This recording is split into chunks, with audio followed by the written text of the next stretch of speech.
Assalamualaikum warahmatullahi wabarakatuh.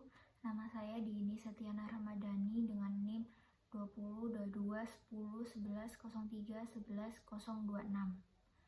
Di sini saya akan menjelaskan tentang ruang lingkup viktimologi dari aspek psikologis korban, aspek sosial korban, dan aspek ekonomi korban yang bersumber dari buku yang berjudul Suatu Pengantar Viktimologi dengan penulis Dr. Haji Iwan Rasiwan SHMH dan dengan tahun terbit 2024.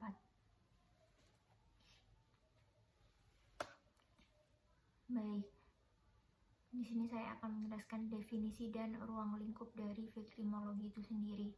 Kata viktimologi berasal dari bahasa Latin dengan kata dasarnya victima yang berarti korban. Dalam konteks viktimologi, istilah ini mengacu pada studi yang mendalam tentang korban, kejahatan, dan pengalaman mereka. Secara etimologis, victima juga dapat terkait dengan pengertian korban dalam konteks persembahan atau pengorbanan, yang menggarisbawahi pentingnya memahami korban sebagai subjek yang membutuhkan perlindungan, pemulihan, dan keadilan. Dengan demikian, asal bahasa kata viktimologi mencerminkan fokus utama disiplin ini pada analisis dan pemahaman terhadap korban kejahatan dalam berbagai aspeknya. Secara lebih mendalam, viktimologi menganalisis dampak kejahatan terhadap individu atau kelompok korban, mencakup respon emosional, proses pemulihan, dan interaksi korban dengan sistem hukum dan sosial. Disiplin ini juga memperhatikan faktor-faktor yang mempengaruhi tingkat kerentanan korban terhadap kejahatan, serta upaya-upaya untuk memperbaiki dukungan dan perlindungan bagi mereka yang terkena dampak dari kejahatan. Dalam konteks hukum, viktimologi juga mempertimbangkan peran korban dalam sistem peradilan pidana dan upaya-upaya untuk memperoleh keadilan dan pemulihan serta menjadi korban kejahatan. Ruang lingkup viktimologi mencakup berbagai aspek yang berkaitan dengan korban kejahatan, baik secara individual maupun kolektif. Di antara ruang lingkup viktimologi tersebut yaitu yang pertama, ada aspek psikologis korban. Aspek ini memahami dampak psikologis dari kejahatan terhadap korban seperti stres, trauma, kecemasan, dan proses pemulihan psikologis tersebut. Yang kedua, ada aspek sosial korban. Aspek ini meneliti interaksi korban dengan lingkungan sosial mereka, respon masyarakat terhadap korban, stigma, dukungan sosial, dan integrasi kembali ke masyarakat setelah menjadi korban kejahatan. Yang ketiga, ada aspek hukum korban. Aspek ini mempertimbangkan hak-hak korban dalam sistem hukum, proses hukum yang melibatkan korban, keadilan restoratif, dan upaya-upaya hukum untuk melindungi dan memperjuangkan kepentingan dari korban. Kemudian yang keempat, ada faktor-faktor risiko korban, yaitu aspek ini menganalisis faktor-faktor yang meningkatkan kerentanan korban terhadap kejahatan, seperti karakteristik individu, lingkungan sosial, dan situasi kejahatan. Yang kelima, ada perlindungan dan dukungan dari korban. Aspek ini memperhatikan upaya-upaya untuk memberikan perlindungan yang efektif bagi korban kejahatan, termasuk sistem dukungan, layanan korban, dan kebijakan publik yang mendukung korban. Yang keenam, ada perspektif korban dalam sistem peradilan pidana. Aspek ini mempertimbangkan peran korban dalam proses peradilan pidana, hak korban dalam proses hukum, partisipasi korban dalam keputusan hukum, dan upaya-upaya untuk memperbaiki akses korban terhadap keadilan. Kemudian yang ketujuh ada dampak sosial dan ekonomi dari kejahatan.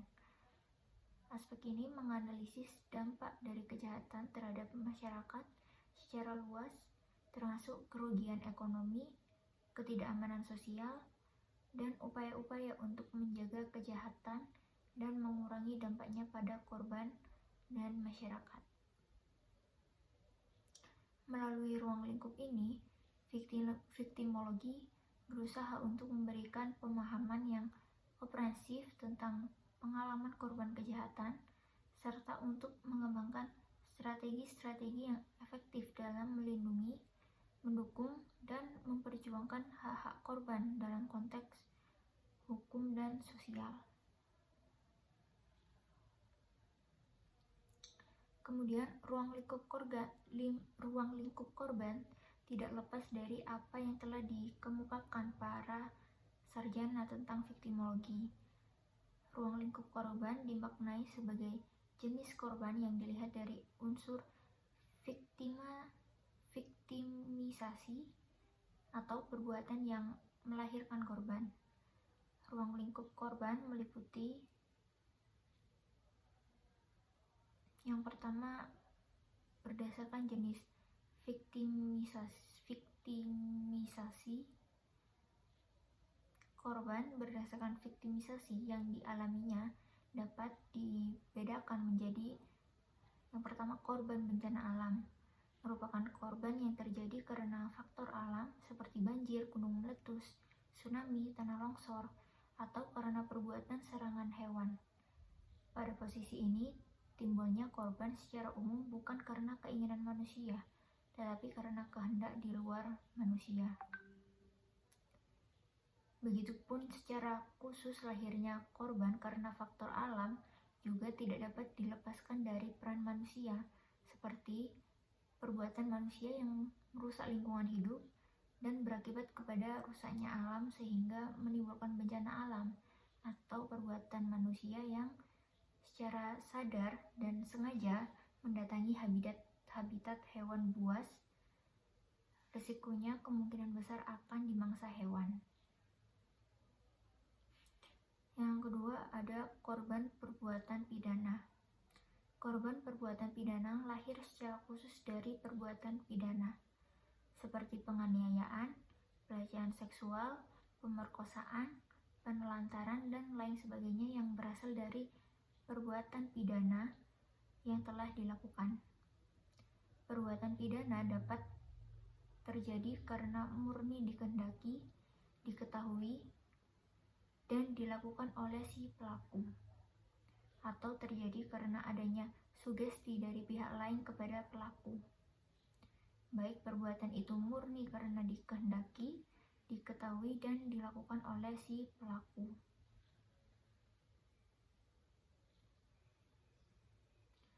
Yang ketiga ada korban kekuasaan.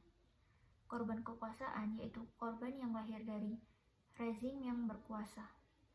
Terjadi karena adanya penyalahgunaan kekuasaan dengan cara yang melawan hukum. Penyalahgunaan kekuasaan merupakan penggunaan wewenang oleh badan atau pejabat pemerintah dalam mengambil keputusan atau tindakan dalam penyelenggaraan pemerintahan yang dilakukan dalam melampaui wewenang, mencampur adukan wewenang, dan atau bertindak sewenang-wenang sebagai dimaksud dalam pasal 17 dan pasal 18 Undang-Undang Nomor 30 Tahun 2014 tentang Administrasi Pemerintahan.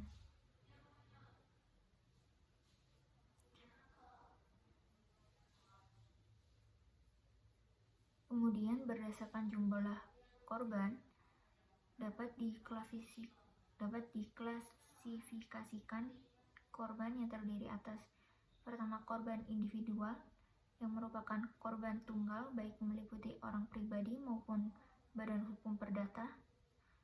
Yang kedua ada korban berkelompok, yaitu korban yang bersifat jamak atau banyak, baik orang-orang maupun kumpulan badan hukum atau gabungan antara orang-orang dengan badan hukum. Yang ketiga ada korban masyarakat umum atau korban negara, yaitu korban yang meliputi masyarakat secara umum dan bersifat luas, atau negara menjadi korban akibat perbuatan tertentu, seperti pada kasus virus corona. Tidak hanya masyarakat yang menjadi korbannya, tetapi juga negara, dalam hal ini keuangan negara. Yang keempat adalah no victimization, yaitu korban yang tidak dapat diketahui berapa banyak jumlahnya dan siapa saja, misalnya konsumen yang tertipu dalam menggunakan produk tertentu.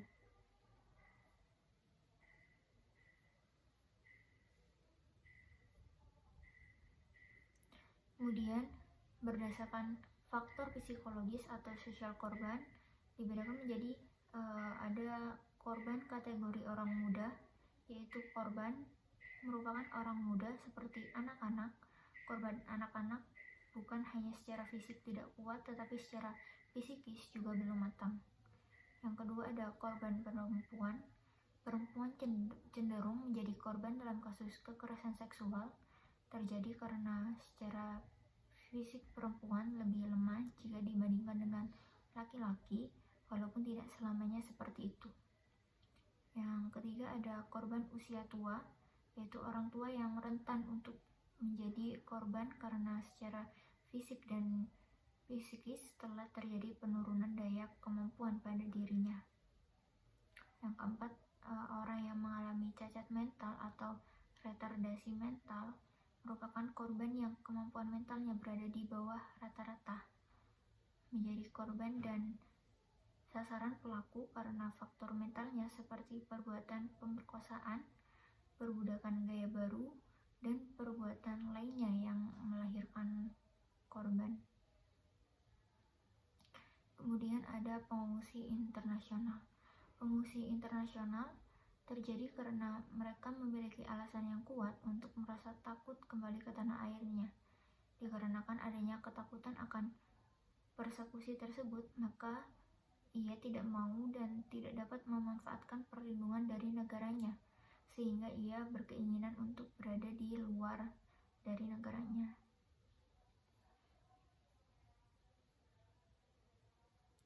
Kemudian ada kelompok sosial yang jumlah warganya jauh lebih kecil jika dibandingkan dengan golongan lain dalam suatu masyarakat. Kelompok ini sering mengalami kriminalisasi, penggusuran, dan kebencian karena faktor minoritas oleh masyarakat yang mayoritas, seperti layaknya kriminal.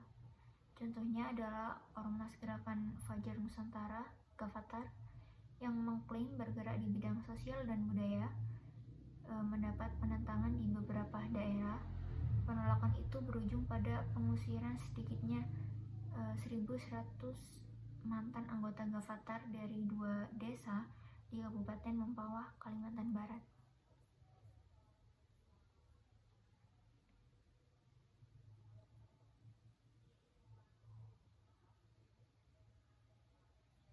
Kemudian berdasarkan derajat kesalahan korban, ada korban yang sama sekali tidak bersalah, yaitu merupakan korban yang murni dari perbuatan pelaku dan perbuatan pidana yang dilakukan pelaku tanpa ada campur tangan dari korban. Yang kedua ada korban karena kebodohannya. Korban terjadi karena kebodohannya sendiri, seperti mempercayai orang lain yang baru dikenal dan menawarkan jasanya tumpangan untuk mengantarkan ke suatu tempat tujuan yang dikehendaki oleh korban. Kemudian ternyata pemberi jasa merupakan seseorang yang memiliki niat jahat untuk melakukan perbuatan pidana. Yang ketiga ada korban dengan kesalahannya sendiri dan melampaui perbuatan pelaku. Korban seperti ini terjadi pada saat penyerangan, di mana pelaku berkeinginan menyerang korban, namun dengan keadaan membela diri dari korban, justru pelaku yang mati terbunuh.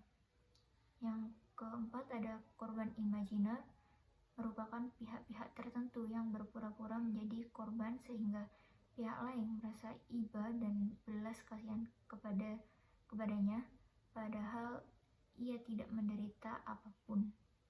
Contohnya seseorang yang berpura-pura telah menjadi korban perampokan.